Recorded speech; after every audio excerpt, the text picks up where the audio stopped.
ಸುಮ್ಮನಾಗ್ರಿ useless fellows. ಅದನ್ನ ಆ ಅಧಿಕಾರವನ್ನ ಅಧ್ಯಕ್ಷಗಿರಿ ಅಧಿಕಾರವನ್ನ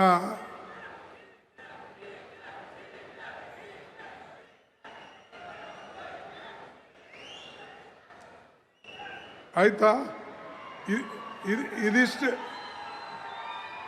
ಸುಮ್ಮನಾಗ್ರಿ. ಇಲ್ಲೇ ಇದಿಷ್ಟು ಹಿಂಗೆ ಕೂಗಿದ್ರೆ ಇಡೀ ದೇಶ ನಿಮ್ಮ ಕೈಯಾಗ ಬಂದಂಗೆ ಆಗ್ತದ. Useless fellows.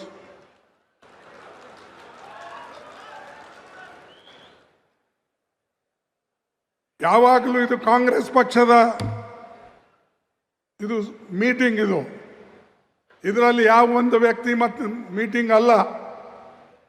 ಎಲ್ಲರೂ ಸೇರಿ ಪಕ್ಷಕ್ಕೆ ಒಂದುಗೂಡಿಸ್ತಕ್ಕಂಥ ಫಂಕ್ಷನ್ಸ್ ಇದು. ಯಾರೇ ಒಬ್ಬರು ಒಂದು ಹೇಳೋದು, ಇನ್ನೊಬ್ಬರು ಒಂದು ಕೂಗೋದು, ಬಾಕಿ ಅವ್ರು ಅದಕ್ಕೆ ಬಂದಾರ? ಕಸ ಗೂಡ್ಸಕ್ಕೆ ಬಂದಾರ?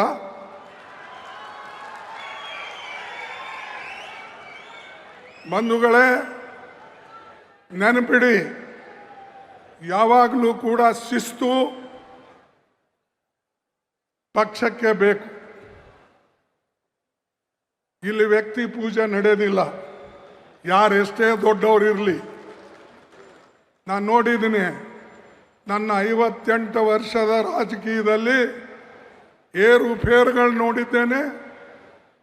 ಮತ್ತು ಅನೇಕ ನಾಯಕರು ಕಾಂಗ್ರೆಸ್ಲಿಂದ ಆಗಿದ್ದಾರೆ ಹೊರತಾಗಿ ಅವರ ಕೊಡುಗೆ ಕಾಂಗ್ರೆಸ್ ಕಡಿಮೆ ಇದ್ರೂ ಕೂಡ ಅವರಿಗೆ ಕಾಂಗ್ರೆಸ್ ಹೆಚ್ಚಿನ ಶಕ್ತಿಯನ್ನು ಕೊಟ್ಟಿದೆ. ಅದಕ್ಕಾಗಿ ಸ್ವಲ್ಪ ಶಾಂತವಾಗಿ ನೀವು ಕೇಳಿ. ಯಾಕಂದರೆ ಇದು ನಮ್ಮ ಮೀಟಿಂಗು, ನಾವೆಲ್ಲರೂ ಕೂಡಿ ಪಕ್ಷವನ್ನು ಕಟ್ಟತಕ್ಕಂಥ ಮೀಟಿಂಗು. ಅದಕ್ಕೆ ದಯವಿಟ್ಟು ಯಾರು ಮಧ್ಯದಲ್ಲಿ ಕೂಗಕ್ಕೆ ಹೋಗಬೇಡಿ. ಯಾರೇ ನೀವು ಕೂಗಿದ್ರೂ ಕೂಡ ಆ ಫುಟೇಜ್ ಇರ್ತದೆ, ನಾನು ಡಿಸಿಪ್ಲಿನರಿ ಆ್ಯಕ್ಷನ್ ತಗೊಳ್ತೀನಿ. ಬಂಧುಗಳೇ, ಇವತ್ತು ಇದು ಬಹಳ ಅತ್ಯಂತ ಮಹತ್ವದ ಸಭೆ.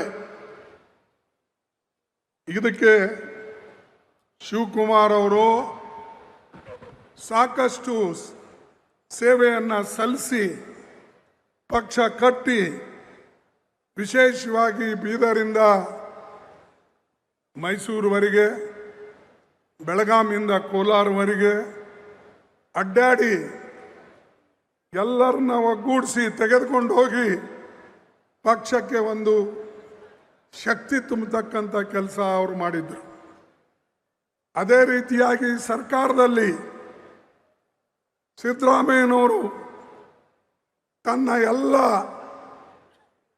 ಕಾರ್ಯಕ್ರಮಗಳು ಕಾಂಗ್ರೆಸ್ದವರು ನಾವೇನು ಹೇಳಿದ್ದೇವೆ, ಏನು ಗ್ಯಾರಂಟಿ ಕೊಟ್ಟಿದ್ದೇವೆ, ಆ ಗ್ಯಾರಂಟಿಗಳು ಸಮರ್ಪಕವಾಗಿ ಇಬ್ಬರೂ ಸೇರಿ ನೆರವೇರಿಸಿದ್ದಕ್ಕಾಗಿ ನಮ್ಮ ಸರ್ಕಾರ ಅಧಿಕಾರಕ್ಕೆ ಪುನಃ ಬಂತು. ಮುಂದೂ ಕೂಡ ಇದೇ ರೀತಿಯಾಗಿ ನಾವು ಮಾಡಿದ್ರೆ ಪುನಃ ನಮ್ಮ ಸರ್ಕಾರ ಬರ್ತದೆ ಅನ್ನತಕ್ಕಂಥ ಮಾತನ್ನು ನಿಮ್ಗೆ ಹೇಳಕ್ಕೆ ಇಚ್ಛೆ ಪಡ್ತೀವಿ.